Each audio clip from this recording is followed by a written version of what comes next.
MySQL Proxy. Who here has heard of the proxy? Okay. Who here has actually read an article and kind of knows what it's all about? Okay, very few of you. Excellent. So, here's a brief overview. It's got some architecture. It uses Lua, which is a scripting language, and we'll have lots and lots and lots of examples. This is going to be very, very interactive. So, the architecture. What is it? Well, it's a proxy. So, it sits between the client and the server, and, well, it could just sit between the client and the server, but it does stuff. It can change what queries are sent. It can do what we call query injection, which is not like SQL injection. It's not necessarily a bad thing. You can do things like add statistics gathering, or times or whatever, or you can log to a file. So you can kind of intercept the query, change it if you want, send it, change the results. So you can change what's received, what the client gets back. You can change where it's sent.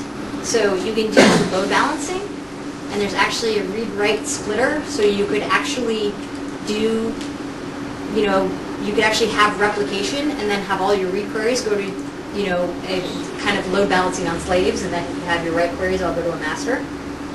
And you can, again, add functionality.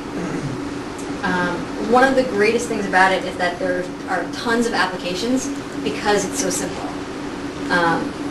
Basically, the way it works is that the proxy lets you override, I think it's about 5 different functions, and use the scripting language Lua to override those functions. And here we go. I think there's 6 actually now that I'm thinking about it. The functions are read query, which is between the client, when the client is sending a query to the server. This read query is what will intercept it. Read query result is when the results come back from the server. So if you want to change the results, then you would override that one. Connect server is actually very, very simple. It's just when the client wants to connect the server. There's very little information you get from that. It's just the initial connection request. There's no authorization information in that. There's read handshake, so the server sends back a handshake. So the client goes and initiates a connection, that's connect server. The server comes back with a handshake, that's read handshake, and that will, that's kind of after the initial connection is made, but still before any of the authorization information goes forward. Read off here is where you're going to get, username, password, default database, and then read off result is where you get OK, or you can't log in because you don't have a good password. And we're going to go through all of these. We have examples for all of these. So, how do you start the proxy? So, one of the things that's a little complex about the proxy is that because it's a proxy, you have your MySQL server, and then you have the proxy, and then you have a client to go connect to the server. So I'm going to have about 3 windows open in a few seconds when I start to show you this. So you have to specify the script to run. If you don't specify the script to run, it won't run with the Lua script. So it's not going to give you an error, it's just not going to do anything, except add probably a tiny bit of overhead, and why would you want to do that? The default, actually that's not true, because the default proxy backend address, meaning where it's going to send, where the server is, where's the MySQL server. So the default is localhost 3306. And then the default proxy address is : so the first part would be, might be localhost or 127.0.0.1, or you could send it to a different machine if you wanted. But the default is basically localhost port 4040. One of the neat things about this is that if you have, say, a testing server, what you can do is you can change the proxy address to 3306, change the actual MySQL server to run whatever you want, restart them both, and then now your application is going to the proxy. So now you can have something that just writes all of the queries that are actually happening, or does something so that you can actually kind of, in your testing framework, just have the debugging without having to, code it all in your application. You guys are all looking at me so expectantly. You're like, I want to see how it's done. So I'm going to show you how it's done. If I can open some command windows here. Actually, the first thing I want to try is the client. Very secure password. Okay, so my client's actually up. I'm actually running 5.0.45. The MySQL guys have, well, and I say guys, but the two guys that Jan Konechki is the guy that wrote this whole thing, and I've been working with Giuseppe Maxia, who is a MySQL community person. And so when I say the guys, I mean guys. You can see my MySQL connection ID is 1 because this started up when my laptop started up, so I'm the first connection. The guys that wrote this and have written a lot of the examples have tested it mainly on 5.0 and 5.1, but I've used it on 4.1 and it works just fine too. So again, it's only the differences in what those things can support. So obviously if you're, using the proxy to create a view, it's not going to happen in 4.1. So let's see, show databases, use MySQL, select user, host, password. I can spell things right. And you can see that I actually have passwords for my things. All right, super. So then I was going to promise you about starting the MySQL proxy. So now, of course, actually here, I was connecting to port 3306. If I connect to port 4040, there's nothing there, not surprisingly, because we haven't actually started anything. So this is actually the unzipped version of what I actually got when I downloaded MySQL Proxy. So it's probably easier to see this. So this is my little untarred thing, and that's why it has MySQL Proxy 0.6.0. And basically it's got a couple DLLs. It's got this EXE, which is what we're going to use. This didn't actually come with it. That's just part of my testing. So it has share and examples. So if you look at examples, there's a whole bunch of tutorial-something.lua. We're going to be looking at a lot of those later. If you look at share, there's more Lua scripts.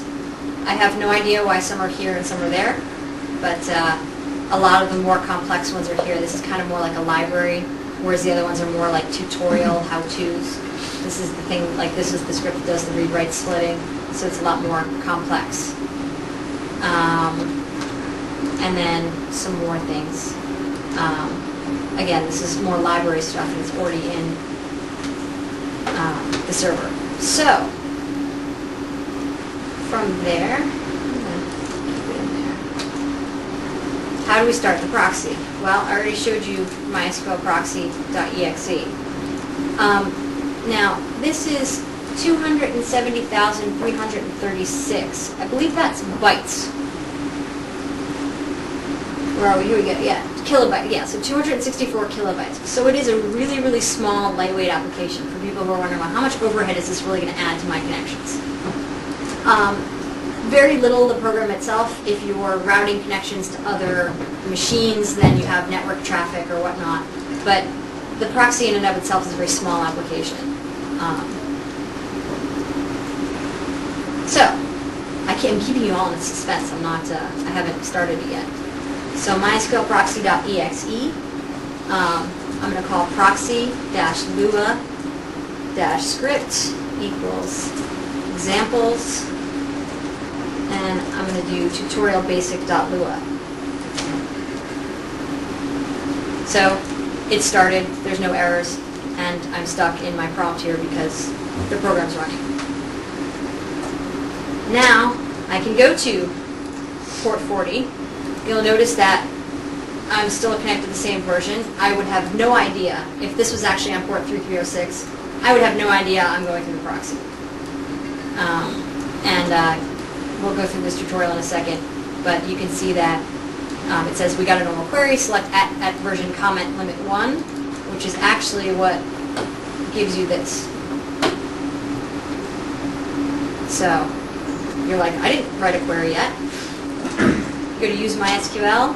Your normal query is select database. I didn't type select database, but it did it for me. And if I do, actually, that's why I did that. Again, I have no idea this is going on. This is all showing me here. So far, pretty cool, I think. All right. And again, I didn't actually specify any of these because I just wanted to use the defaults. You can obviously change that. So first, some Lua. Lua is a fast, small scripting language. It's stable and mature. It's been around since 1993. So it's in version, I think, 6.0. It is less than 200 kilobytes compiled.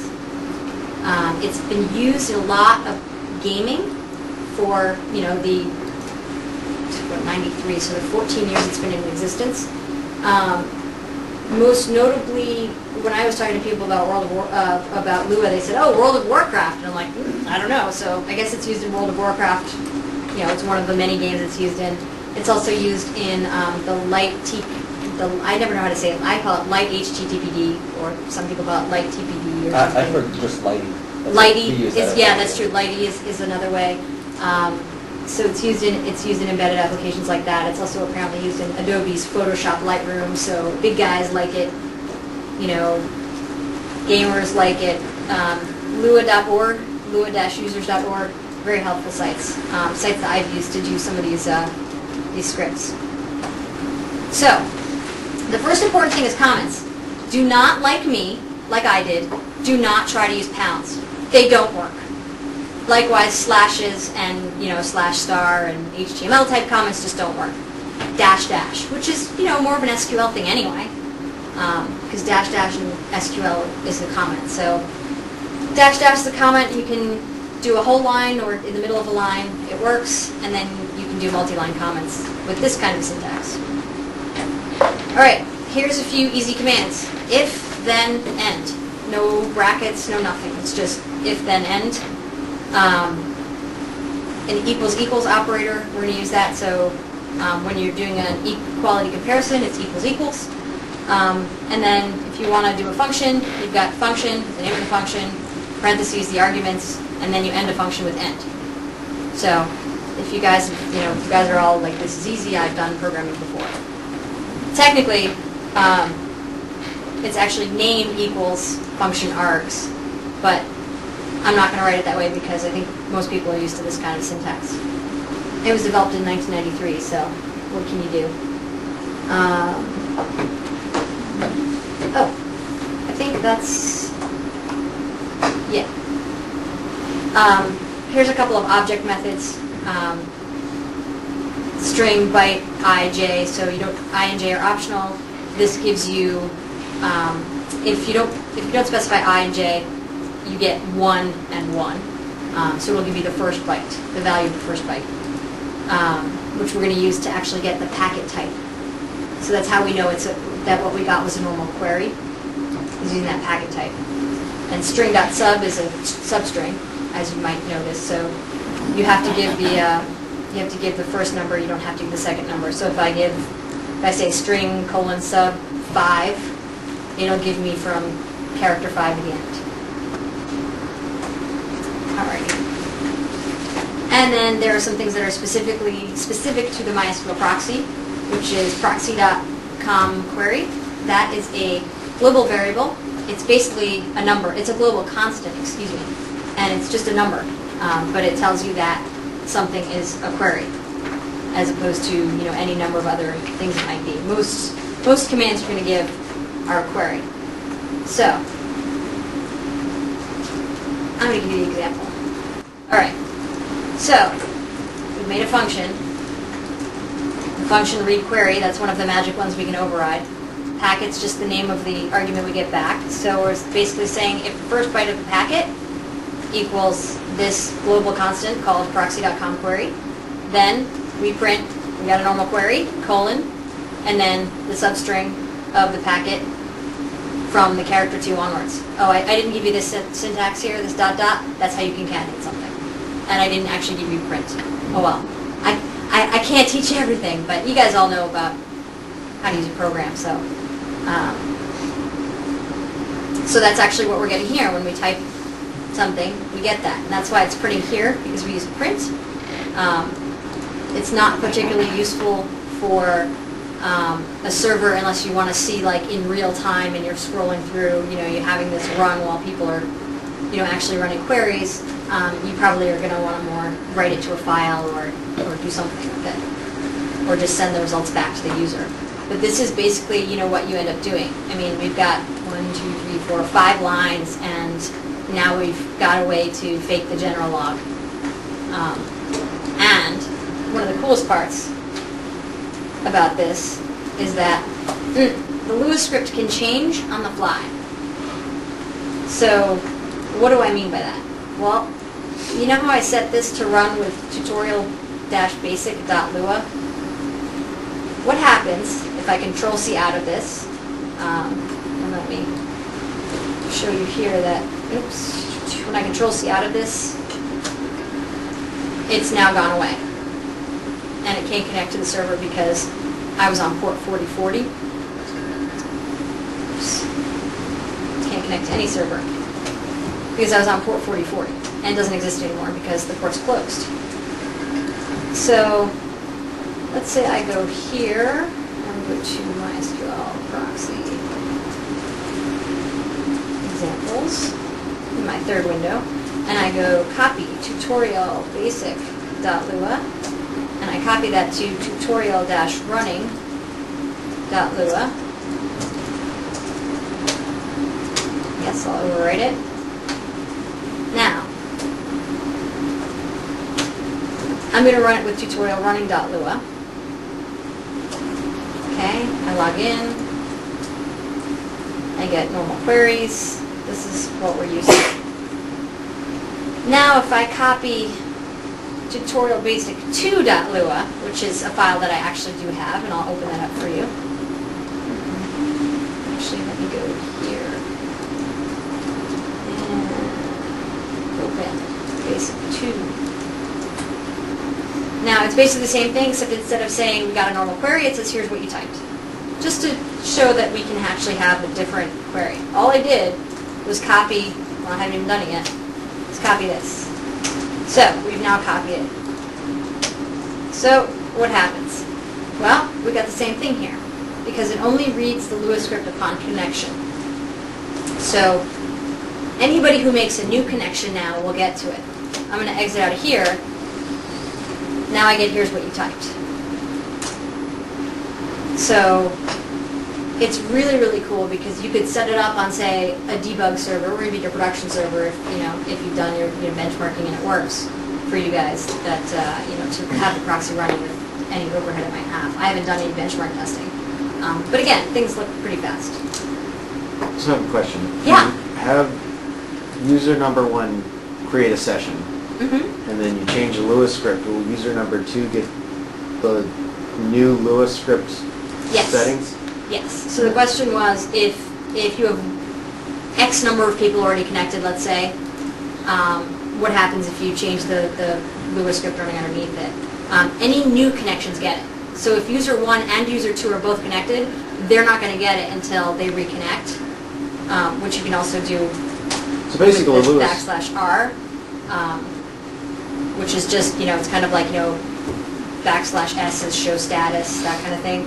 /R will reconnect. You can see my connection ID is going up. Yeah. And that's useful if you're like me, like running a Lua script and don't want to type exit and then whatever. So basically, it's read for each new connection, regardless, and if it's the same one, it already is there, and it's all good. Correct, which is an important thing to note if you use connection pooling in your application. Yikes. Yeah. I mean, again, this is just how it works. So now that you know how it works, the underlying way it works, you won't get tripped up by anything that, So, assuming you remember this detail in every other one. Well, there aren't, well, I mean, there are a lot of details, but it's not as many as are in the entire server, for instance. Sure. It's still in its infancy, so learn it now while you have the chance. So, let's learn a little bit more so we can do a little bit more. Tokens. MySQL Proxy 0.6.0 is the current version. Now you guys are lucky because none of you have played with this in any other version. I don't recommend downloading version 0.5.1. I don't even know if you can anymore. But it didn't have tokens. Now what's a token? Well, a token, the tokenizer, there's a tokenizer that Jan wrote for this that will, it not only gives you tokens like, okay, word number 1 and word number 2, so word number 1 might be select, it might be use, but it also will tell you what kind of thing it is, whether it's a literal, like a string literal, whether it's a table name, whether it's a parentheses, whether it's a command, select command or whatever. So it adds that knowledge of, not just the first word, but what that first word is. So I have a tutorial for this too. So we're going to open tutorial token.lua. Still small, and again, we're still only overriding read query packet. So what we're doing is we're going to create an array for each word from the second character, which is after the first byte, to the end of the string, because the first byte is the packet type. And we're going to use the proxy's tokenize method. So here's how we create an array. Local tokens equals proxy.tokenize packet colon sub 2. So for I, comma, token and I pairs tokens, and this is just, you can look up I pairs, but it's the key value pair of it. But basically what it does is it splits it up into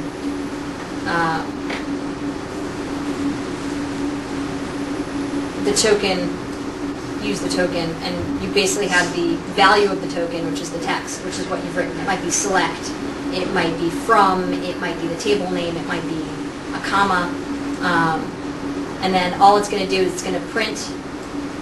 Oh, so the I is the counter. Sorry about that. So this will actually print a counter. So if you have 5 words in your query, it'll print 1, select, 2 star, 3 from, 4, whatever, whatever the fourth word is. So it'll give you the token name, like, it's a select, and then it will also give you what you typed, because that's what we said here, the text. This is a badly written example, because why did I put text into a variable and not the token name? I don't know, but there you go. Yeah, well, I ain't perfect. So now I'm going to copy tutorial token.lua to tutorial running.lua. Yes. And then I'm going to go here, and I'm going to change my connection, and I'm going to type show databases. Now, I still get no output here. Again, I have no idea that I'm running the proxy. However, here, you get, here's your number 1, number 2. So the first word was a show, and the second word was databases. If I do select, use one of my favorite queries, it's back here. Uh-oh. Oh no. There we go. Why did that take so long? I have no idea.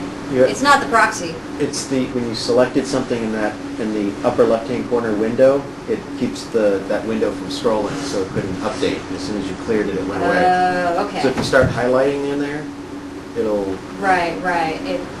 So it didn't actually take 6 seconds to do that. Yeah. That's not the proxy. It's Windows. All right. So by design. Apparently there are 10 words in here. The first one was select. The second one was a literal. Right. It doesn't know that user is a column name, but it knows that it's something that you type that's means something to someone. And then it had a comma, and then another literal, the word host, and then another comma, and then a password, and then from, and then a literal, MySQL, and then a dot, and then a literal. If we select 1 plus 1, and not mark everything in here, we've got 4 things. We've got the select, we've got an integer, and then we've got plus, and then we've got an integer. So the tokenizer does a lot of really good work. that you had to do yourself in previous versions. In previous versions of MySQL Proxy? In previous versions of MySQL Proxy. So back when I was 3 months ago, you didn't have these things. This counter is also really, really, really, really, really useful. I mean, if you're thinking about, okay, well, I can, write this stuff to a log file, because obviously you don't want it here. But, thinking back to just the queries themselves, well, you can now run an auditing log of what everyone types, because all you need is the write function, then you have a counter, so you can say, okay, this user that had this connection thread, their query 1, 2, 3, 4, and then, user 2's connection 1, 2, 3, 4, it's very useful. Makes me happy. Any questions so far? Y'all want to see the really cool stuff, don't you? Can we see how the tokenizer handles subqueries? Can we see how the tokenizer handles subqueries? Sure, we can try. Do you have a good subquery? I mean, it can be really simple. I don't know, select X. So here, I'll do this. Select, I'll just do a really stupid one. So first I'll do an explain though, to make sure that it's going to be a good dependent subquery. This is untested. So we're going to do a dependent subquery here.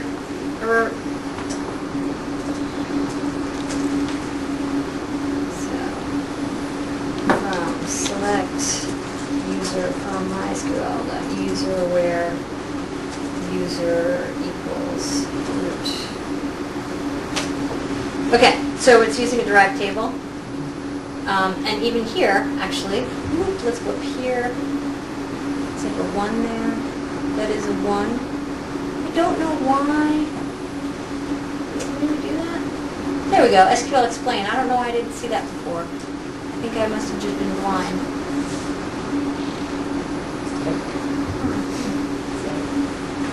Alright, it wasn't there before, that's kind of weird. But yeah, so it has the explain, and again, here's an O brace, here's a bracket, it's a parentheses. Select user from.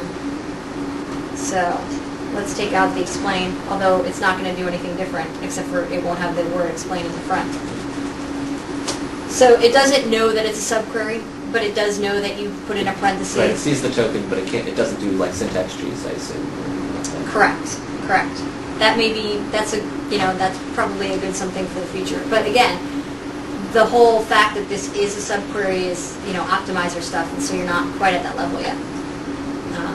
And of course, the more you put in the proxy, the bigger it is, the funkier it is. So, let's see. Go back here. Read query. Read query is where a lot of stuff can happen. This is between the client and the server. So when I send my query from the client to the server, I can then intercept it, change it, add metadata, do things behind the scenes. So this is where I might log the query if I want to just log what anybody's typing. And it will log it whether or not it was successful. If I want to log the actual fact of whether or not it was successful, then that would be in read query results. But I can just log anything anyone types. You can also do query redirecting here, as well as the modification. Open, tutorial, rewrite. Alrighty. Oh yeah, I didn't take out all the junk in the comments and stuff, which I did for the other ones, because it's a lot easier to read 4 lines on your first Lua script. So, we kind of go back to this original, okay, just print the query as long as you've got a query. Oh, actually,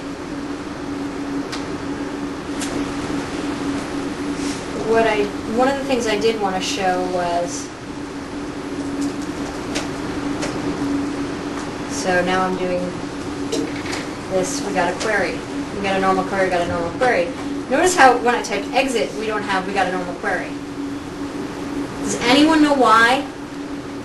I will tell you why, but if anyone knows why, they get major brownie points. Is it because the client's actually just disconnecting from the connection? Or? Is it because the client's actually disconnecting from the connection? Kind of. That's part of it. It's because let's see. Aha. It's because internally, so this is a page on the MySQL Forge, and it's the client-server protocol internals. That's not the one I wanted. This is the command packet. So this is a packet that's sent from the client to the server when the client wants the server to do something. So when you type select or exit or whatever, it sends, this is that first byte that we were talking about. So if the first byte is com_query, which is actually a global constant for the number 3, it does that. So this is actually com_quit, is when you type exit. And I can actually change tutorial rewrite.lua. I can just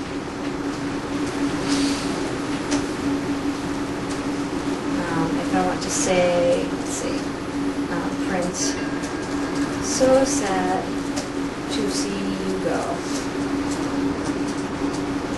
Oops. Not that it's actually going to say that to me, it's going to just say it on the command line.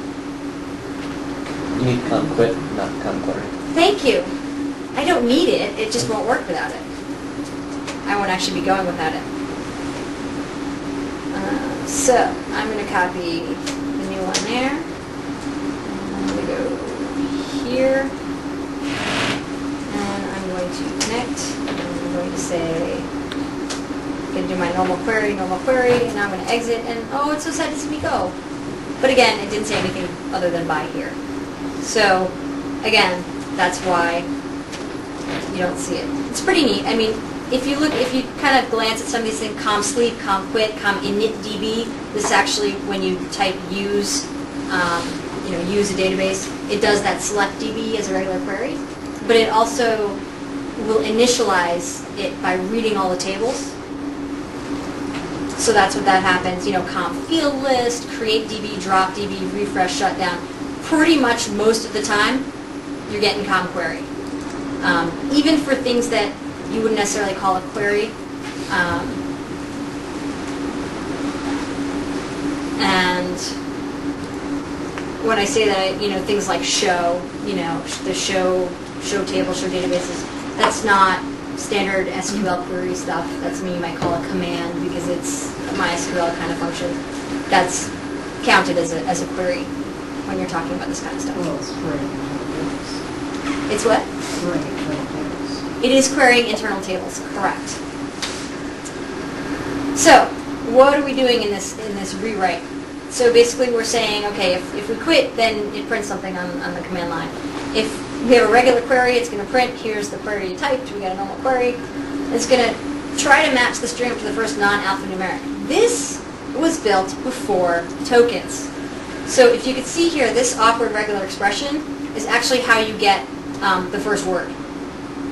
Because basically what it's doing, it's starting at character 2, and it's getting into variables, with the parentheses, that's what gets into the variable. So you're getting any white space and then any number of words. And you're putting that into FS and FE, which is like the start and the end. And then command is actually the first word. So this gives you back an array, FS, FE, command, which is FS is now the value of the start position, FE is the end position, command is there. That's an awkward expression. Yes, we like the tokenizer. That's why I left this in. I was going to change it. I'm like, this is ugly, and I'm like, no, they need to see what life was like before tokenizers. So yeah, so now we're just. I don't know why they declared local option here. They probably want to use it outside the scope of the if statement.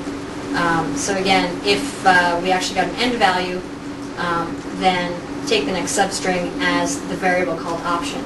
No $signs on your variables or whatever, so kind of get used to this sparse whatever. So now we're finding the next word starting with FE before we were starting with 2. So we're starting with the end of the last word and going to the next one. End of the last word plus 1.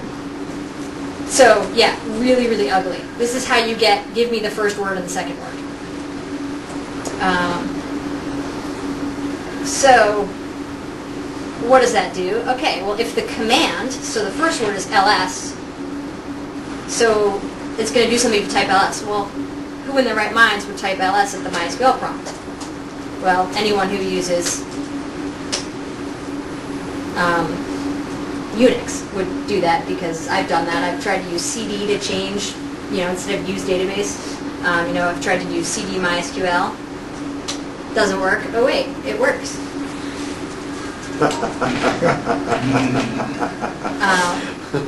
And then if I do, now I can do an ls. Oops. Use MySQL. Oops. Now I do an ls. So sometime this will work. There we go. Now I do an ls and I get all the tables. So pretty cool. So that's what this is doing. So if the command equals ls, then if the option exists, right? Because if it doesn't exist, no wait. We shouldn't need that. And we don't. Anyway. It's probably, well, it probably exists and it's blank as opposed to null. So if that happens, we're going to take this proxy object called queries, and we're going to append in the, this is the ID. This isn't actually the position, and I'll show you an example that will show the difference between append and the position. This is the ID number that you're giving it. You could give it anything. You can give it 100. You don't have to give it 1, 2, 3. You could start at 0. It's just a number. You're going to give it the first character of the global constant here of conquery. So basically, you're building this query. You're building the packet that you're going to send. Right? Usually, the MySQL client does that for you. But if you want to change things, you have to build it yourself. So you're saying, okay, this is going to be, something of type query, and you're going to say show tables from. So if I say ls test, well, I get empty set because there's nothing there. So if I do ls information schema, unknown database information. Did I not type that correctly? Is the underscore confusing it? I'm sorry? Is the underscore confusing it? Apparently, the underscore is confusing it. Well, ls MySQL, and it shows me all the tables in MySQL, even though I'm in the test database. Because I went to, I don't know if I showed you that I went to the test database. So I went to the test database, and then, let me try that again, and then I did, then I did ls MySQL. So it does show tables from. So yes, if option exists, now I understand. If it doesn't exist, just append show tables, which is what it did. And, so it ends that. And then it returns, it actually sends the query, right? You've changed the queries, you need to send them. Okay, great. So that's if the command is ls. If the command is who, then it's going to do a show process list. I've actually never done this before. I've never typed who at the command prompt, but it's kind of neat. So you can see there's only one poor schmuck on here, and that's me.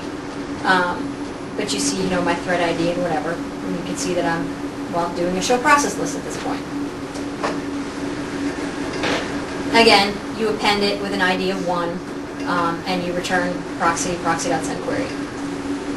Else, if the command is cd and option, and the option exists, right? If you just type cd, it doesn't understand. It's like if you type cd on a regular command prompt, it doesn't understand. But if you do cd test, it understands. I think it understands. And again, now you've got the proxy com init db plus the option. And if I wanted to, for instance, debug why it's not doing that, like why did it give me a warning? That it's giving me this thing, I don't know why. Well, I can go here and I can say, okay.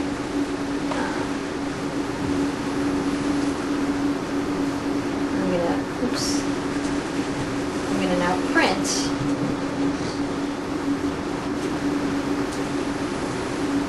I can print option. Maybe it's just not reading the word correctly. Of course, I have to copy that, reconnect, cd test. Okay, I don't know why that worked fine now. And that just says option, because I printed a string called option. I is a good programmer. Connect, no, reconnect. Okay, now test. Okay, so, oh look, it was sad to see me go. That makes me smile every time I see it. So, now if I do an L, I can do a show tables, or I can do an LS. And if I do cd MySQL, and then LS, it works. Why the print statement changed that, I don't know. It's probably because it's probably something wrong with the way this is written, because it was written for the last version.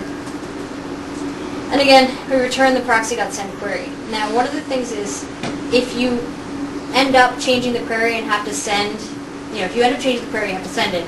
If you end up sending it, you have to call the read query result. And this is just, the name of the parameter that comes back, the name of the packet. We're not doing anything with it here. You could do something with it there, but this is just kind of an example to show we're not doing anything, but even if you don't do anything, you have to call it if you call proxy.send query. Alrighty. Cool. Are you guys thinking of how you can use this in devious ways now? A bunch of mad scientists in the room. Certainly botch up your developers pretty bad. You can botch up your developers pretty bad. Yeah, Every 100,000 queries, just change one letter. You can do that, actually. Let's see. Some of the really, I did something where I changed every query to select quote permission denied quote, which is a really good April Fool's thing, because any query anything they type, they get permission denied, permission denied, permission denied, permission. Doesn't matter what they type, they get permission denied. So on ComQuery, I probably could have messed with them and done it on exit too, so they couldn't leave. I mean, just lots and lots of stuff you can do. Yeah, you can mess up your developers, but that's also the good thing, because you can intercept what your developers are doing. So the next time you have one of those problems where you don't know if it's the database or the code, and you sit there going, well, what is your code actually outputting as the query? And they go, I don't know. And you're like, okay, where's the print statement? Well, you don't have to have that fight anymore. Now you can just say, well, I know what you're getting. It's on the test server. When you click this button, I get these 7 queries. Which is, again, also useful, because then when you click the button, you get 7 queries. Maybe you really should only have 2. You can find redundant queries, things like that. So, I should show you guys, logging or something useful. Let me show you. Or you can change the database type. You can change the database, right. It would be devious. Yeah, exactly. You could be like, don't use the real database, use your own little, and you can do that actually. You could say, if it's, this person connecting, put them into that database. The basic thing of logging, yeah, we make a log file. I actually developed this on this guy, so I was using Unix paths, but here we're just going to have it where it sits. This is getting that first byte and putting it into a packet, because we're going to keep saying here if it equals one of these things, and we're going to use it in a bunch of places, so I'm putting it in a variable. So basically, if it's a query in a use database or a quit, then we're going to open that log file for appending. We're going to write to that log file the date. We're going to write --thread. Then we're going to write the thread ID. So this is a MySQL Proxy construct, connection server thread ID, and that's the same as the thread ID you get when you connect. This is the format of the date that it's going to write. Now, given what packet type it is, write the appropriate data. So, and by the way, I'm using these ---- in front of it because that's a comment. So what I did here was I tried to make it so that you could use this as an SQL file to replay, which is why I named it SQL. So these things are all commented at the beginning of the line. So if the packet type is an intdb, I'm going to change the database to whatever. So if I type use MySQL, it'll say change database to MySQL. If it's quit, I'm going to say client disconnect, because so sad to see you go is cute, but not very professional. And then if it's a query, it's just going to write what the query is, and then a semicolon at the end. And then we're going to write a footer, which for us is just a blank line, and close the file. There are no print statements in this, so I don't expect anything to come out of my proxy on my proxy window like we've been seeing with all the print statements, because you're not going to use that in anything other than debugging your Lua script, unless again you just kind of want to see everything scroll by, which you can do with tail. So here we go. We're going to copy tutorial-logging.lua. I'm going to copy that tutorial-running.lua. Yes. Okay. So now we're going to reconnect. Okay, we're now thread ID 17, so we should be, let's see, show databases. Hey, we didn't get anything in our window. Use MySQL. Show tables. Let's get some of my queries from up here. We can get that silly subquery. Here we go. We can select user host password from MySQL.user. All right, so we got a couple of things, and let's exit. All right, so.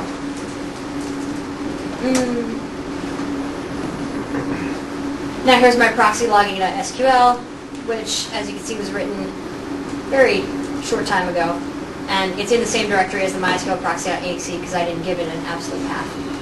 Because when I tried to do it with some kind of C:\\, it didn't work. So here we go. And you can see when I debug this, that would be at 6:30 this morning. But we don't need to.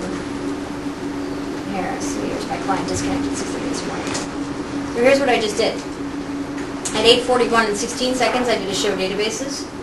At 20:41:22, I did a select database, which is a query, and then it says change database to MySQL. So this was my use MySQL. Remember, it does that select database thing.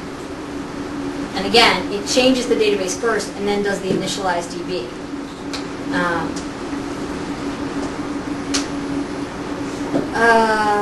Use MySQL. Oh, it doesn't actually, Usually it says, like, if you don't want it to do all that stuff, use -A when you connect, so that it doesn't actually do that initialization. But actually do this. Let's see if that actually changed anything.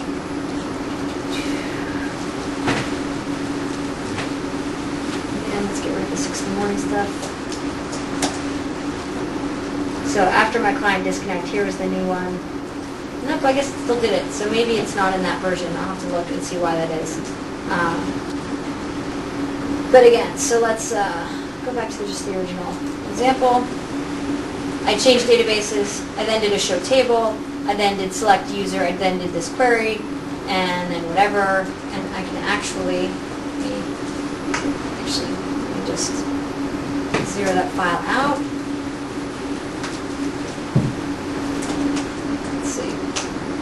Now let's do like use MySQL and select star from foo. Okay, foo doesn't exist. Fine, I don't know what I'm doing. I'm going to exit out of here.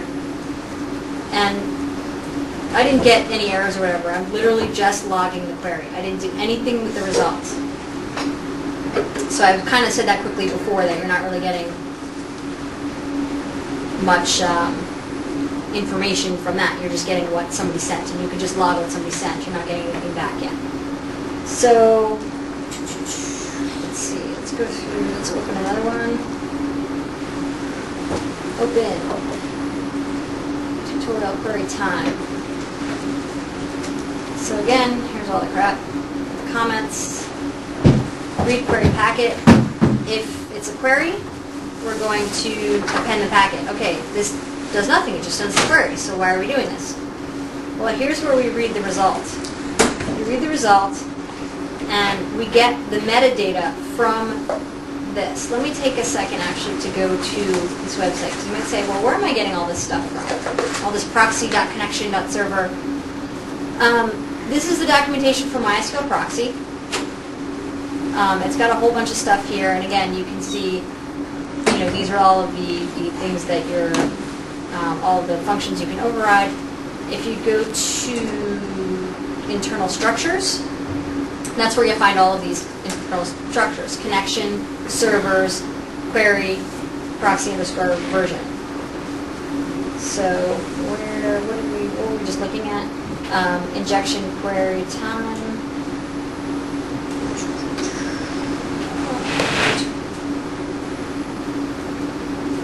Here's the append functions that we were using before. You can also use a reset to empty the query queue.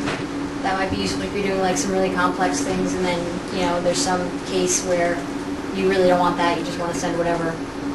And then you can also get the lengths of the number of queries you've appended. Here's your proxy.send query, proxy.send result, and proxy ignore result, which you can imagine that if you wanted it to actually not send the results, you would use that at the end of the reading of the results. So could you theoretically not have a one-to-one correspondence between the number of queries sent by the client and the number of queries the proxy sends? So for example, the client sends one query, the proxy does several things, and then replies with the result of, say, the final query? Yes, the question is, can you have a different number of queries that the proxy sends to the server than the client sends through the proxy? And the answer is absolutely yes. So again, here's the count query, that kind of stuff. Let's, we can actually look at something that does that. Let's go to the actual injection, where we're actually adding another one. The caveat is that you can only get as many responses as you sent to the client, as the client sent. So if the client sends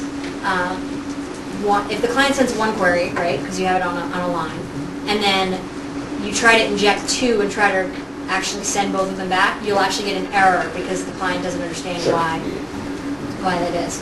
So in this example, again, here's our normal, we got a normal query. We're going, no matter, if we get a normal query, we're going to append it to proxy.queries. What we're also going to do is we're going to select now, and we're going to append it, and we're giving it the ID of 2.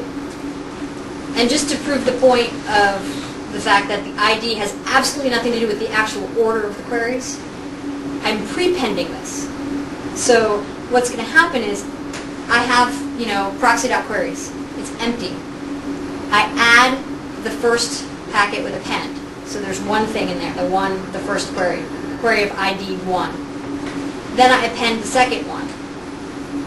And I'm thinking of it as the second one because it's the next one in the order. It's the ID of 2. That doesn't mean anything. It's just the ID I'm giving it. Then I prepend 3. So it's actually going to do query 3 first, then query 1, then query 2.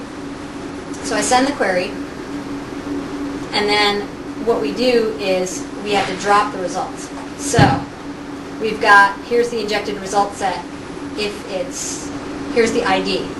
It's going to give me the ID. So it's going to say like, ID 1, ID 2, ID 3. But it's actually going to say ID 3 first. So the way I could prove to you that it's really prepend and append. That kind of messed me up when I was first doing it. Because I'm like, how come prepend and append don't do anything? It's, or how come 1, 2, and 3 don't do anything? So what is the purpose of those IDs?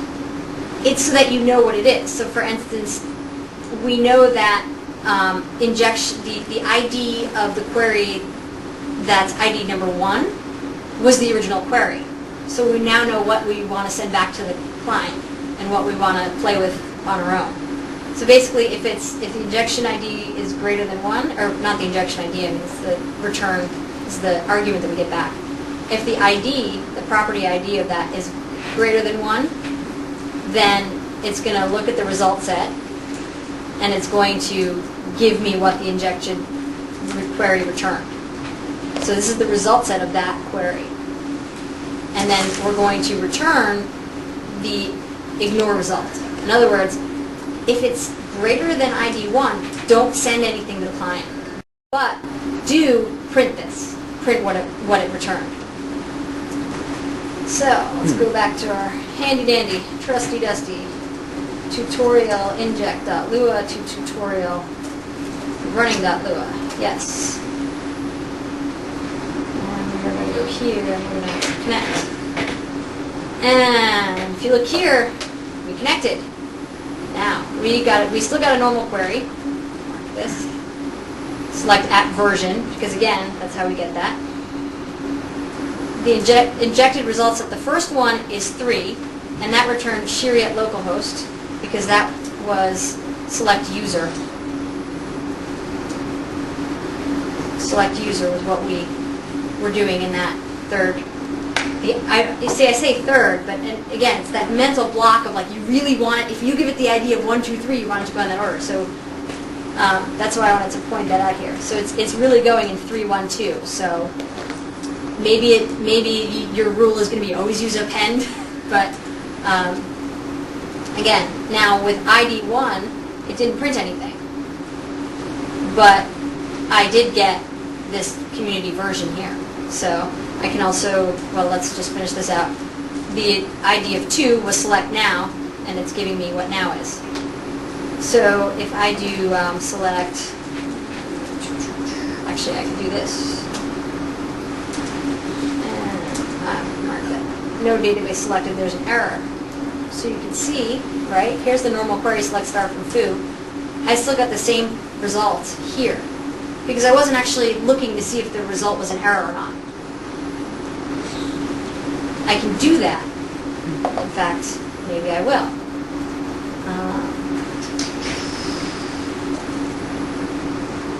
I can say if the first byte of the injected packet was of type, I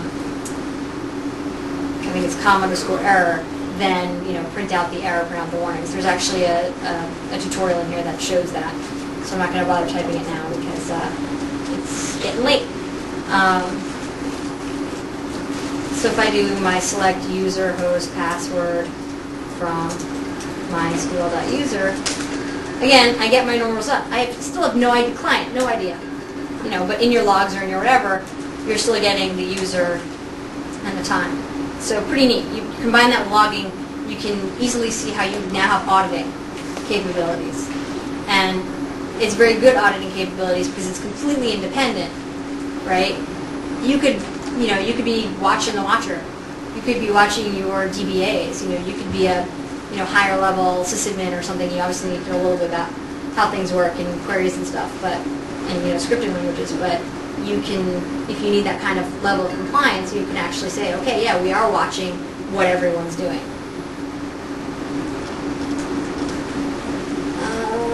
Let's see, do you guys want to see query redirecting? Yes, you probably do, because that's one of the really cool things. I'm going to put you guys to the Mac laptop because I actually have multiple versions of stuff here once this will wake up. I have multiple versions of MySQL on this laptop. I have actually 4.1, 5.0, and 5.1. Partly to test and partly because mostly to test, and then I realized it's really easy. I have now 3 instances on 3 different ports.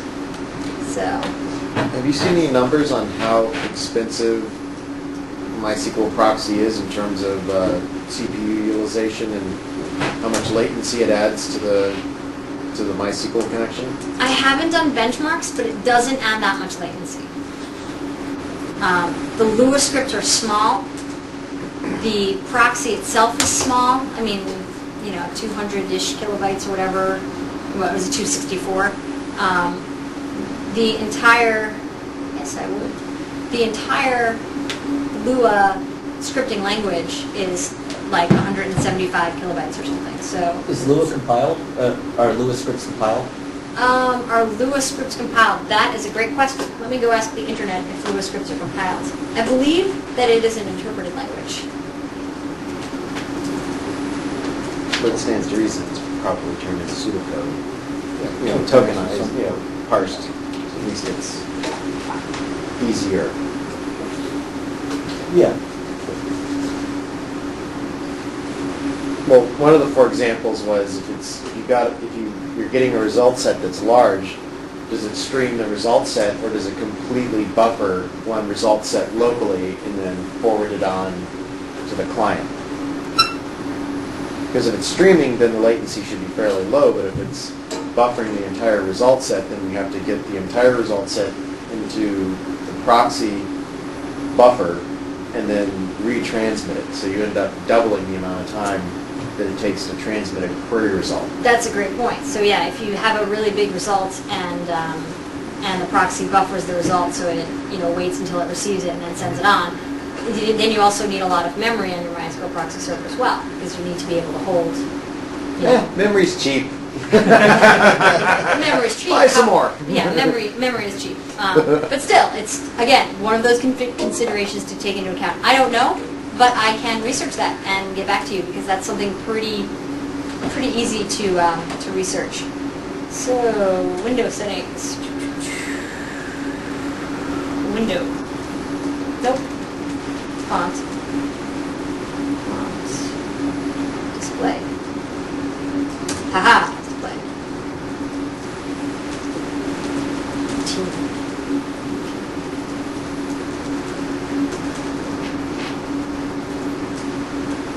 This has gone off the screen.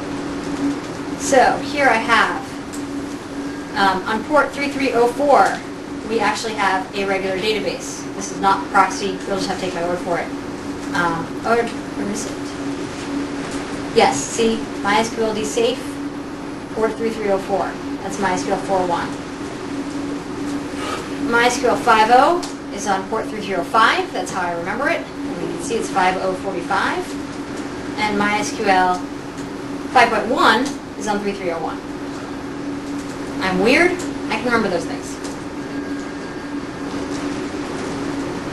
Oh, and I didn't actually want to be using root. I actually went ahead of time and was a good little doobie and made myself a user that wasn't root.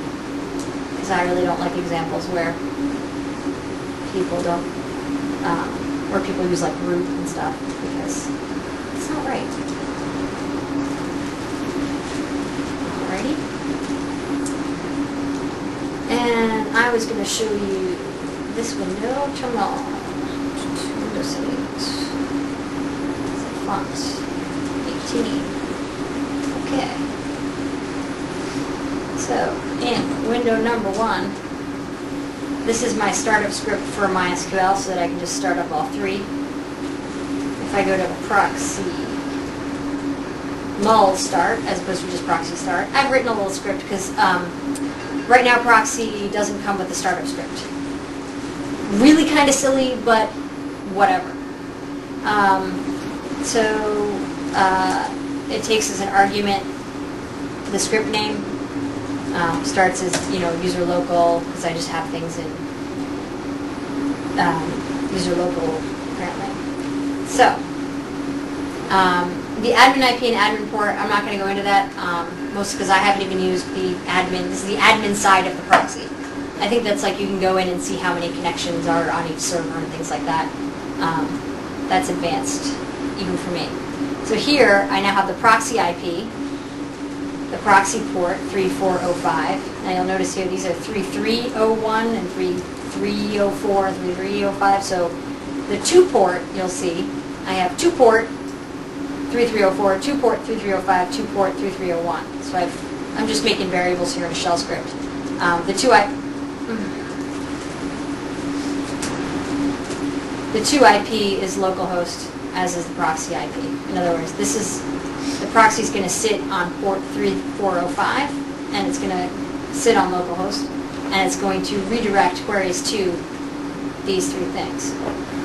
Now,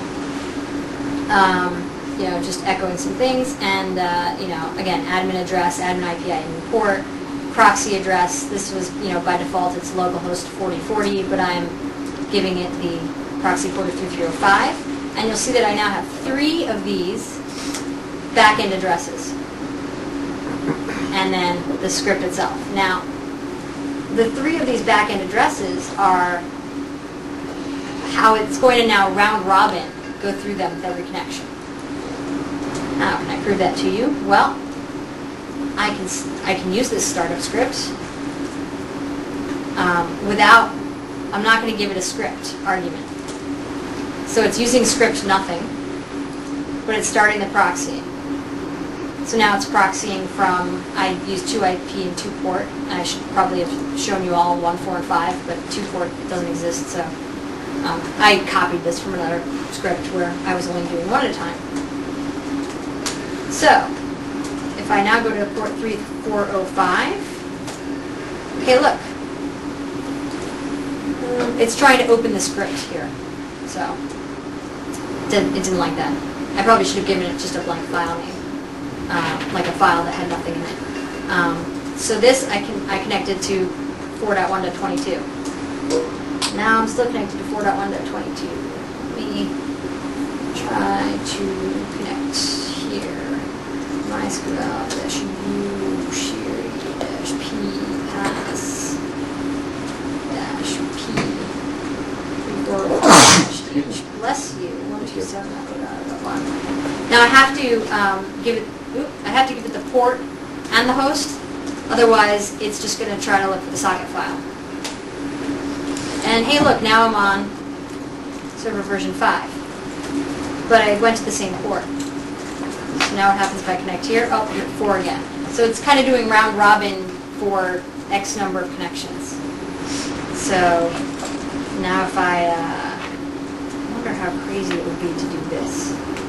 So \bang in Unix, not on Windows, lets you escape into a shell.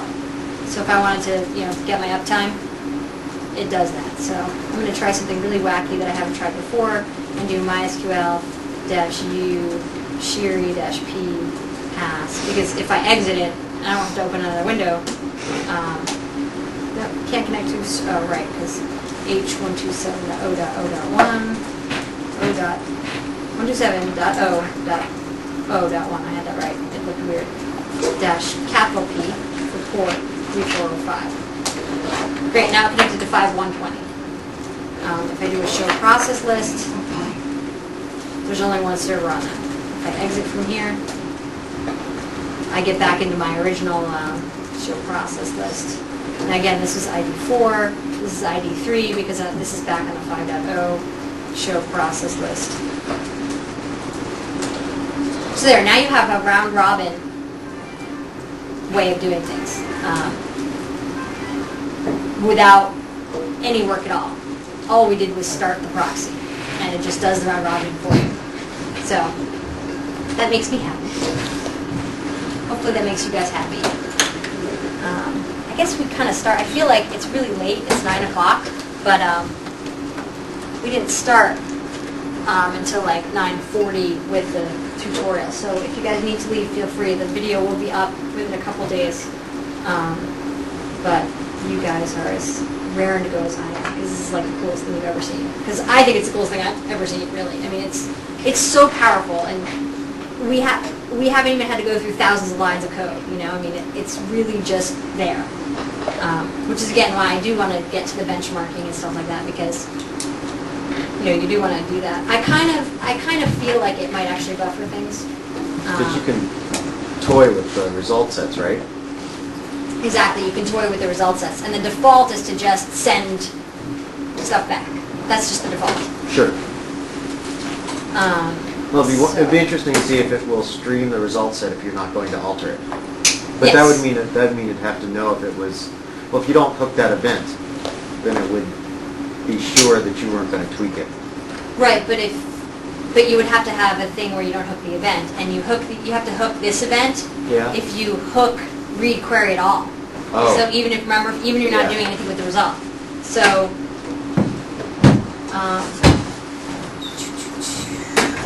here we go. Alrighty, and read query results, as I just said, must exist when the send query is using read query. Again, you can use this for monitoring and auditing to see like what failed, and then you can also use it for query redirecting. You can, or did I just copy that from the last slide and not fix that?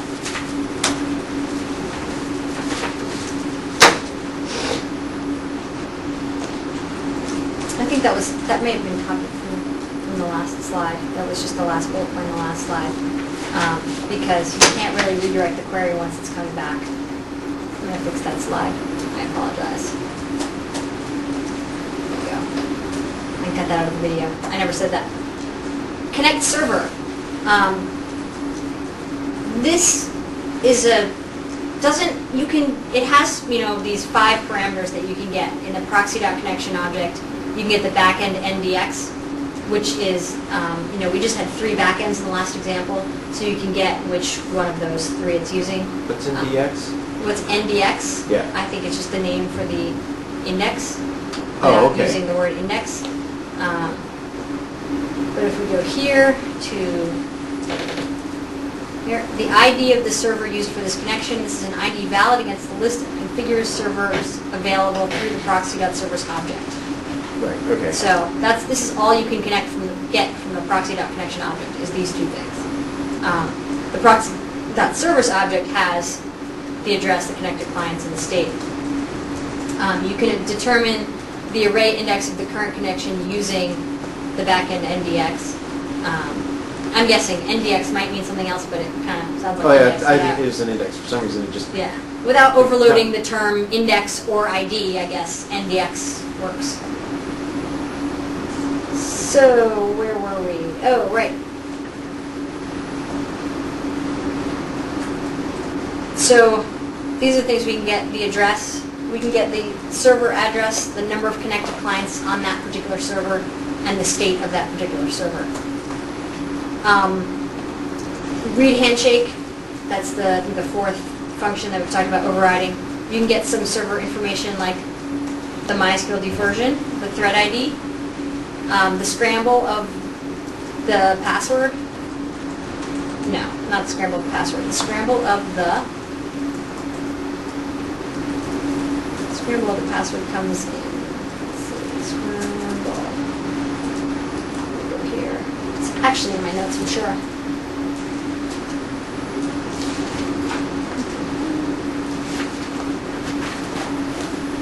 Not actually.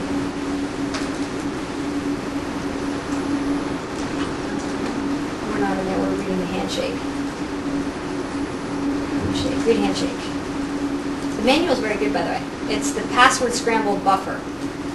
I think that's kind of the salt, because every time you get the password from read off, it's different, even though you're putting the same password in each time.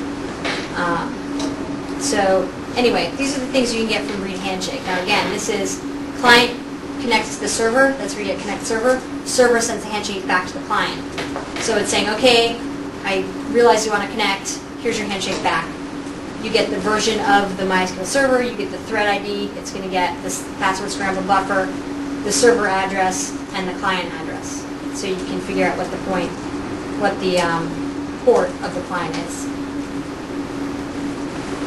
And then here, now we move on to read off. This is where the juicy stuff is, the username, the password. It's encrypted, and as I said, non-deterministic. And I think that's where the scramble comes in. So you don't actually see the password, which is kind of nice. Although it is going over clear text, so I'm not quite sure how that whole encrypted thing works. I'm not using an SSL connection, so mysteries of the world. Default database, so these are basically the things that I'll put on the... Well, it's a one-way hash, right? You can encrypt it and then use the same salt on the stored password, and then they match that way. Right, but what I'm saying is, from what I understand of like MySQL security, the password is not completely secure. I don't know. Well, you have the salt, and you can run lots and lots and lots of words against it until you get a match. So you take a known word, use the salt, and then encrypt it, and then say, does that match this crypt key? But that's a lot of work, even before the proxy, right? Obviously, they're not. Oh yeah. But The proxy, but it's hard, but it's not easy, but it's not impossible. right. So in that respect, it is not secure. True. Alrighty. So readoff has the good stuff. This is where you can do things like reject logins from people whose usernames you don't like. You can reject logins from, if you want to say only use localhost, you can reject logins from, those clients. Because again, this is where you get the username, the password, the default database. And again, you can watch the watcher. You can say anything that the user Sheeri does, just throw away. Don't let her connect. Ooh, that'd be an interesting thing. Yeah. You could end up getting into a loop where you can't where you're watching your own thing go by. That would be bad. What do you mean by bad? Well, like you were injecting queries. But it only injects it once. Oh, It doesn't keep going. It doesn't. It injects it and sends it to the server. It doesn't inject it and send it back to the proxy. that's probably just as well. Yes, probably, because people would get in that kind of scenario Unless you very have multiple easily. proxies lined up. together. Even then, the one downstream would only. Well, unless the one downstream sends it back upstream with certain conditions, but Yes, you could do the what do you want to buy a duck thing all the way across as many proxy servers as you want. That's, you know, if you want to have a masochistic April Fool's Day, have fun. Send me the Lua script because I'd love to see it, and the architecture. So read auth result. Now I know I'm throwing a lot of. I think I'm throwing like 3 or 4 different, 4 different functions that we're going to override. But there's one example that we're just going to see everything, and it's going to be all clear. Read auth results. It's either okay or it's an error.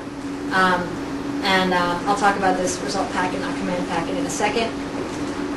So we're going to open tutorial states.lua. So here's overriding connect server. We're just going to print connect the server, client wants to talk to the server, and connect server. Read handshake, and this is in order just to make it easier. It doesn't have to be in order of the way it happens. Probably easier to figure out your code that way. Here's the reading the handshake. So here's starting the reading the handshake. Server is sending back some information. So if you notice, we've got some little arrows to help us a little bit. So it's going to send us the version, the thread ID, the scramble buffer, the server address, and the client address. All right, and now it says let's deny clients from 127.0.0.1. Now actually, I was talking about denying things from local hosts in read auth result, in read auth, but it's actually in read handshake because that's where you can get the client address. So we can say, okay, if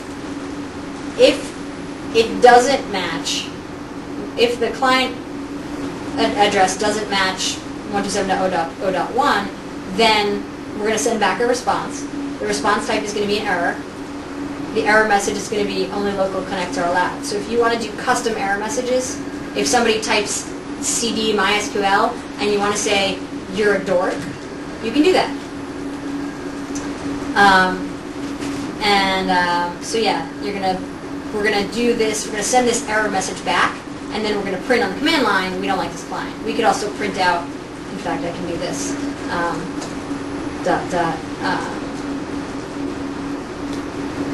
Auth.client _ address. I don't really know how I'm going to test this because I'm not really going to come from anything other than localhost, but we can pretend. So proxy _ send _ result, that will actually send this this response that we're sending. Again, send result as opposed to say send query. Even though this is in read handshake, we don't actually have to go through read query results. This is in read handshake, and this will work just fine. And then we print the end of the handshake. Now we've got the read auth. There, look, the client is responding to the server auth packet. It's getting username, password, default DB from auth.username. Again, here's that structure. We're gonna quote the password that we get, and we're gonna print the default database.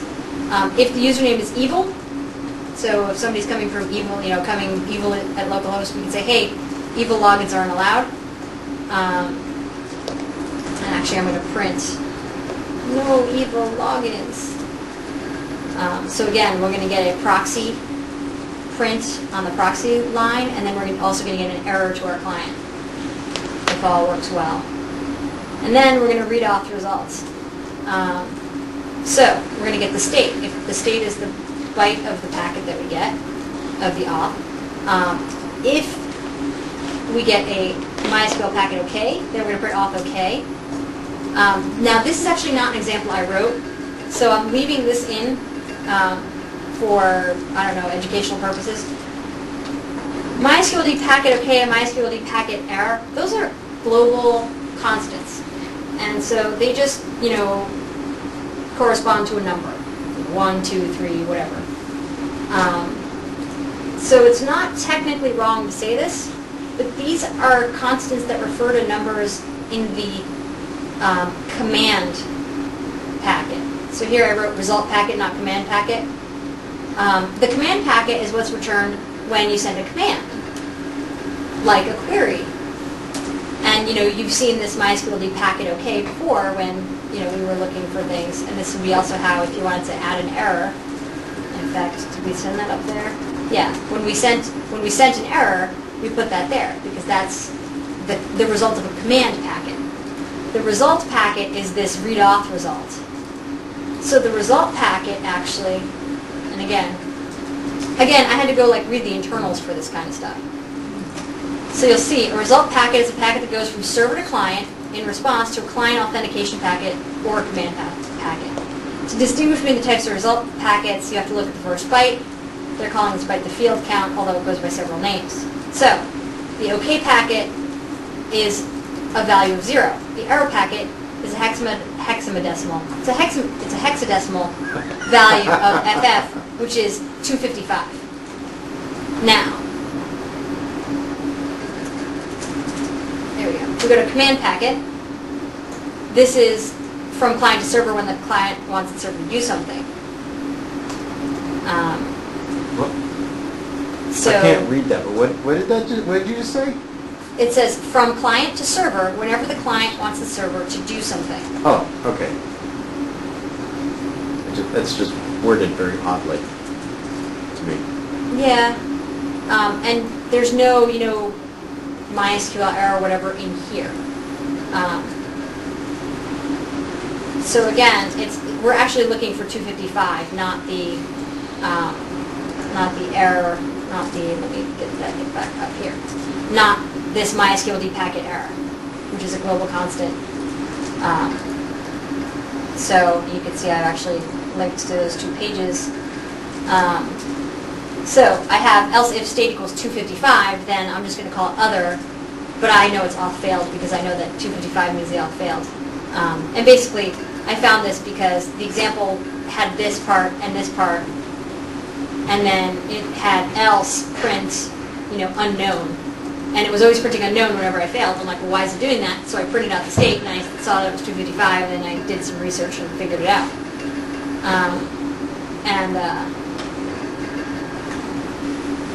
Here's the thing. So here's the OK packet. In the OK packet, in version 4.0, here's the stuff, and in version 4.1, here's the stuff of what happened. So if you wanted the number of affected rows, you would want to get bytes, some number of bytes from 1 through 9. It's a length encoded binary. If you wanted to get the insert ID, like last insert ID, you can actually, again, very powerful, the MySQL proxy. If you want to get the server status, you can get that, and then whatever the message was. There was an OK message. And then 4.1, I think they changed. They added a warning count. Error packet. So this is if it's from a server to a client in response to a command, if there's an error. So version 4.0, there's the first byte is the field count, which is always 255, always FF. The second byte is the error number, and then the rest of the n bytes are the message. That's 4.0. In 4.1, there's a lot more. The first byte, again, is 255, OXFF. The second byte is the error number. The third byte is the SQL state marker. It's always pound. And the 4th through 9th bytes are the SQL state. So it's only from the 10th byte onward that you actually get the message. So I told you that because in here, not only do I have this 255 magic number, I have this auth failed because string format, let me quote auth packet : sub 10. So why is that 10 there? Because the message is starting on the 10th byte. Otherwise, you just get a lot of binary byte strings. It's perfectly safe. You can print it to your thing, but it's probably not perfectly safe. But it was safe on my computer when I tested it. You just get all this gobbledygook. And I'm like, why am I getting all this gobbledygook? And then I did the research and read more on that page that I love so much. And found out that, if I print this byte, then I'll get it. course, this is after I tried like, well, what about byte 2 on, 3 on, and I think I got to like byte 4 on, and I was like, let me read something, because this is ridiculous. So else, if it's not any of those, I'm actually going to print out the state, which, is useful, because then I might learn about a different kind of state. I haven't gotten one yet. And the 4th through 9th bytes are the SQL state. So it's only from the 10th byte onward that you actually get the message. So, I told you that because in here, not only do I have this 255 magic number, I have this auth failed because string format, let me quote auth packet :sub 10. So why is that 10 there? Because the message is starting on the 10th byte. Otherwise, you just get a lot of binary byte strings. It's perfectly safe. You can print it to your thing, but it's probably not perfectly safe. But it was safe on my computer when I tested it. You just get all this gobbledygook. And I'm like, why am I getting all this gobbledygook? And then I did the research and read more on that page that I love so much. And found out that, if I print this byte, then I'll get it. Of course, this is after I tried like, well, what about byte 2 on, 3 on, and I think I got to like byte 4 on, and I was like, let me read something, because this is ridiculous. So else, if it's not any of those, I'm actually going to print out the state, which, is useful, because then I might learn about a different kind of state. I haven't gotten one yet. And then here's auth unknown, because whatever the packet, I'm just printing out the whole packet, because I don't even know what it is. And then end read auth result. I don't know what this is doing. This is just saying if it says select 1, then add it. This is part of the original query. I think this is just kind of a silly kind of example. If it's com quit, then you print session ended. This is, again, in read query packet.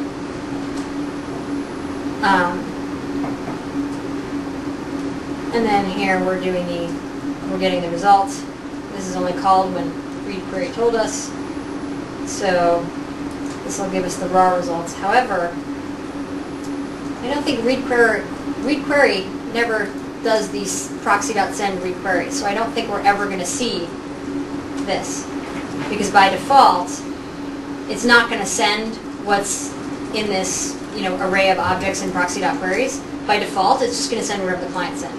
So be careful not to do a whole bunch of work and then never type return proxy, send query, I think it is.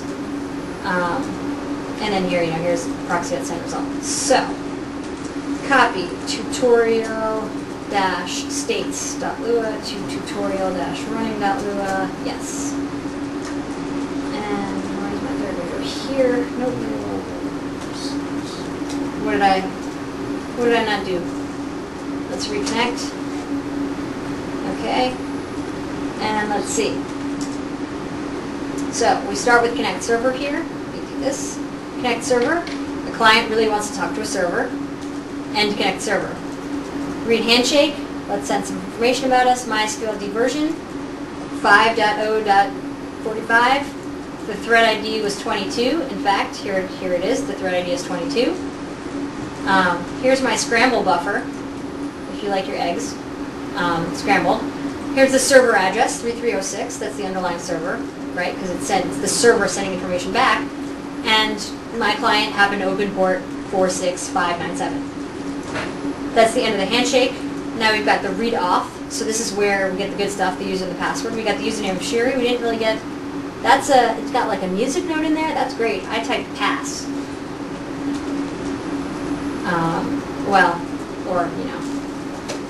I'll prove to you that I typed pass. See, I typed pass. In fact, actually, let me give it a database name, because it's more fun that way. So now we're thread ID 24, because we've done that. The scramble's different every time. See, there's another scramble. Scramble's different every time. The client port is also different every time. 47109, 47621.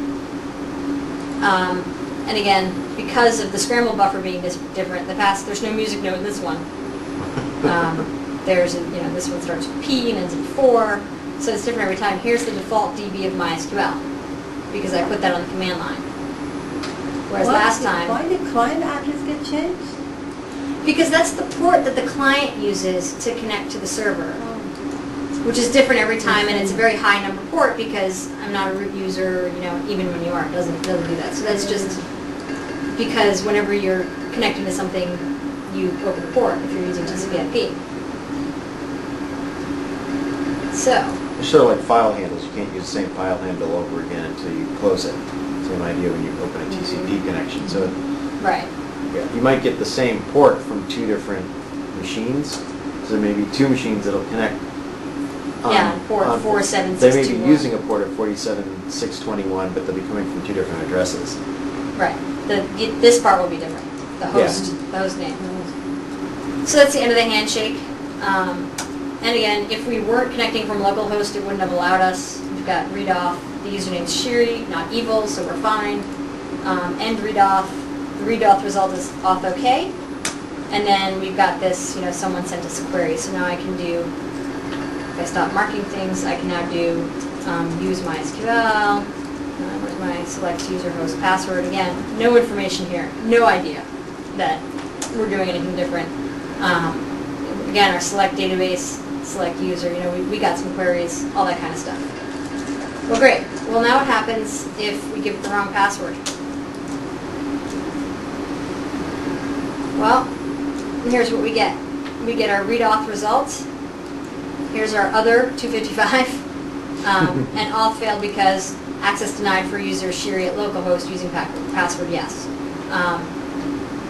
It's an experiment to you. You can try it at home. If you don't do sub 10, you'll get some gobbledygook before this, about 9 characters of gobbledygook, much like this is gobbledygook. Oh, look, a little heart. A little heart, my password. So this was, I know, I have to have something. You guys are paying attention. I like that. Are you up past your bedtime tonight? Me? No, not quite yet. So now what if I give it a wrong username? It's going to wait for this mark, and then it's going to say, access denied.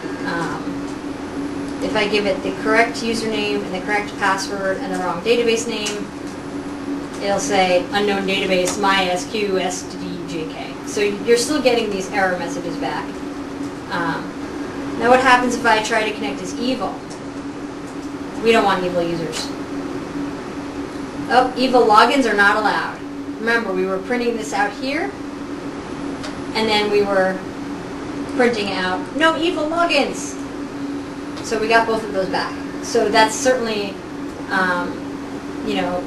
something where you can mess around with people.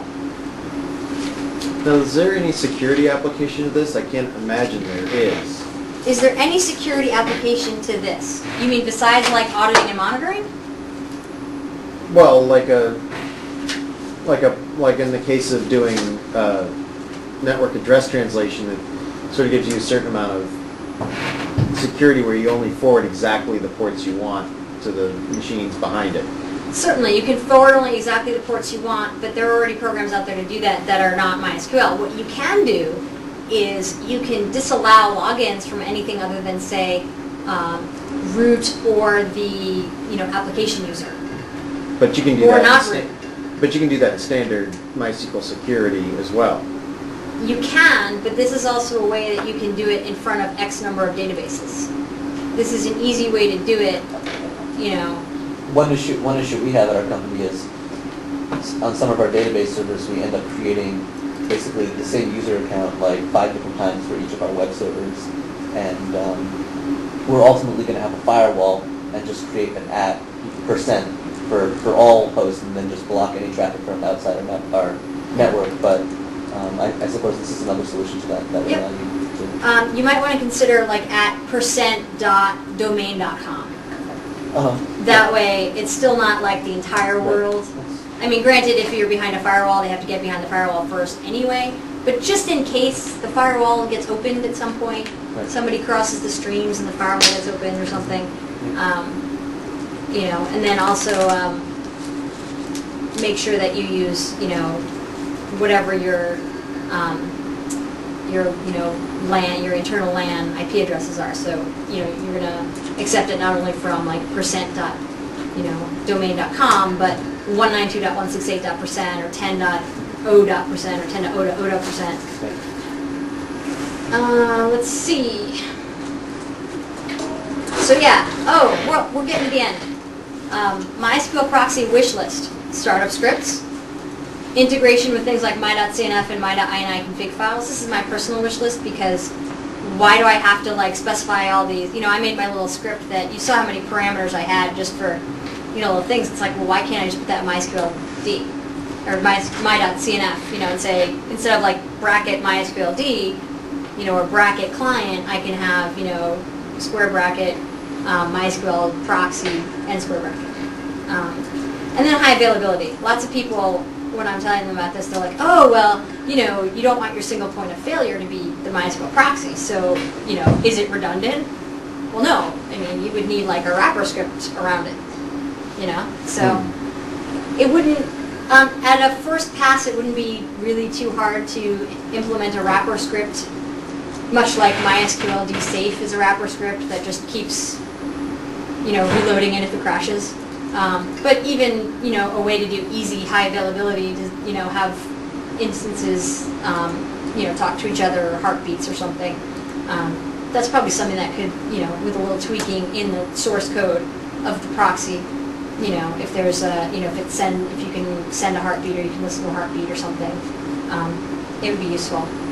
And if you guys have any wish lists having seen this stuff, I can show you some more complex examples if you want, because there are lots more complex examples. But if you have any ideas, let me know. There are, okay, that's it. There are, let's see. Nope, that was not working. I did it too quickly. There are forums. I didn't actually, I thought I did this, but I didn't. I didn't put a list of where you can go to get more information. If you go to the MySQL Proxy, here you will, oh, there is, no there isn't. You know, it's on the Forge page. If, it's on the wiki. There are places to find articles and blog posts. So getting started, all of these, you know, builds and stuff. Excuse me. So yeah, there are plenty of places to get resources. You can ask me. There's a lot of, I mean, it's scripting things, so you can just debug it yourself. If you find a bug, use the MySQL bugs database. Questions, comments, anything. You want to go play? You want to go play? Well, that was actually one of the things that I did here, which you can't see, but under the feedback screen, I said other ideas, questions, and Hackfest, because this is something that you could really like get in a room with people and be like, okay, how do we do this? And just sit and hack on it for a while. There are some really, really cool things, like Giuseppe Maxia is a genius, and he actually wrote a crosstab maker and implemented it in the A cron tab, you said? crosstab. Oh, crosstab? Okay. Crosstab. What's a crosstab? Crosstab is a way to get, let's see, it's a way to get kind of aggregate data, and you can get it in kind of a pivot table format. So that's not really fair if you don't know what a pivot table is, but I think it's one of those things that's probably easier to show. Oh, I see. Just Obvious. Wikipedia. There we go. Just like Wikipedia, is that No, what you I'm said? looking it up on Wikipedia. Oh, okay. We're all wicked digital here. Exactly. And actually, file open. I have to laugh. Almost all the folks that are here late have laptops. Not me. Well, that's because you guys can like be like, oh my god, she's so boring. Let me go, you know, figure it out. How can you read my screen? I'm getting your Twitter feed is what's happening. X tab. This is actually the proxy cookbook that is not yet there. So, basically here, data summaries with crosstab queries and pivot tables. So basically, let's say we have, a crosstab is a distribution matrix for more than one variable. That's a lot of words that may not say much, but they're correct. If we have a table of employees and we want to find out the gender distribution, we would do like select count, person ID as total, and the gender from all personnel grouped by gender, right? And then we'd get 3 females and 6 males. Woo-woo, not exciting. That's a distribution matrix for one variable. So how about more than one variable? Well, let's say per country, now we want something that looks a little more like this. You know, how many females in Germany versus Italy versus UK versus total, right? And so the query for that matrix is this, which is really, really tedious. Plus, it means that now you have to do like an if statement for each possible value of the country. Tedious query to write by hand. You can use things like the information schema and stuff to get that those values. But that would be that's a lot of kind of back and forth. That, you know, you can't just like write a query to do. You have to write a few queries. In addition, if another gender, maybe like unknown, were to be added, the group by clause handles it automatically, but if another country is added, we have to update the query, as I said. So it'd be great if there would be like a group by clause for the columns. Well, guess what there is? It's called group concat. So if I do a group concat of distinct country from all personnel, this gives me every single one of the countries. I'm showing you this because this is how the crosstab query is actually built. So you can see how ugly the crosstab query actually kind of is. So now we're going to add a few strings to group concat. And basically I'm setting some variables here that will just make it so that it actually prints this from not knowing it. So the hard part is select group concat distinct at first, which is country stuff, you know, quote country, second country from all personnel. So it's basically making a really long query. It's making this query, this part of the query for you, using 3 variables here. So kind of neat. So this is kind of proving that you can actually write that tedious query without having the knowledge. This will ensure that no matter how many countries we add, our query will always be correct and up to date.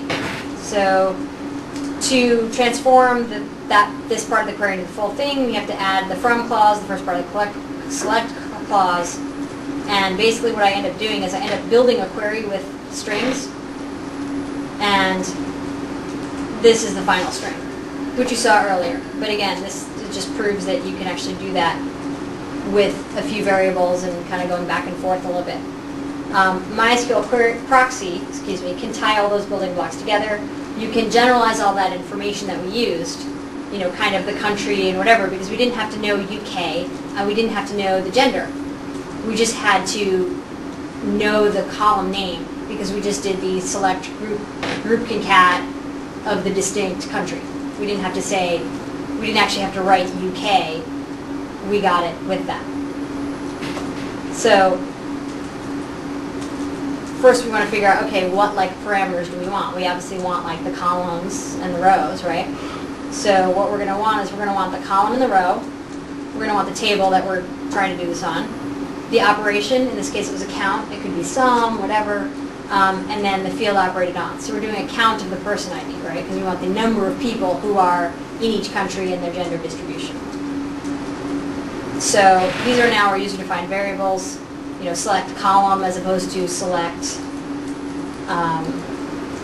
you know, gender or whatever it is. So again, that's just if you're, you know, following through with the example. So now we've set up this formula. We can now issue a command and have the query created and run for us, which is what xtab does.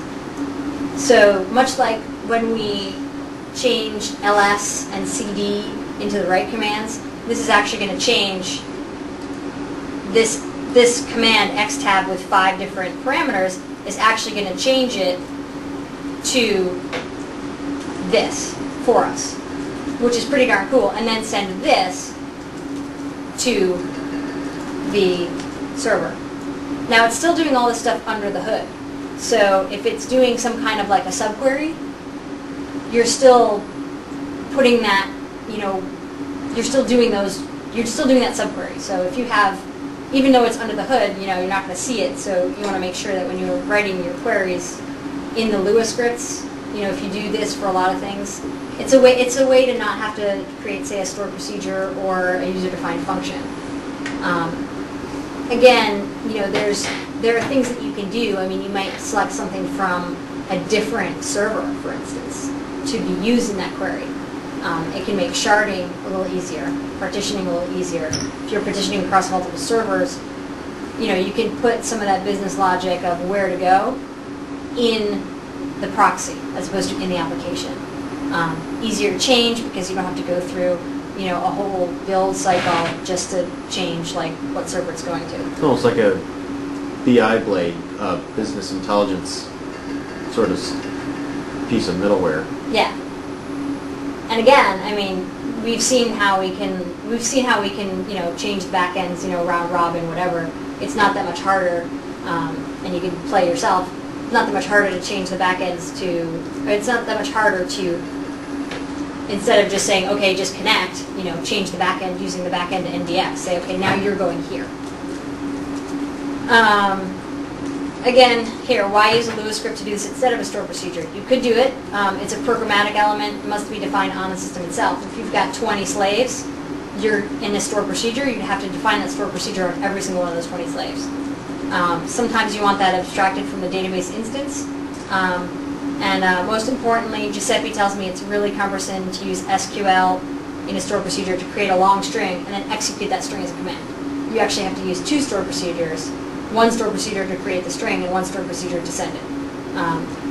SQL is not a programmatic language. It's a declarative language, right? It's not a procedural language. So if you're doing stuff like, okay, concatenate this and that, SQL is not really, you know, the best language for that.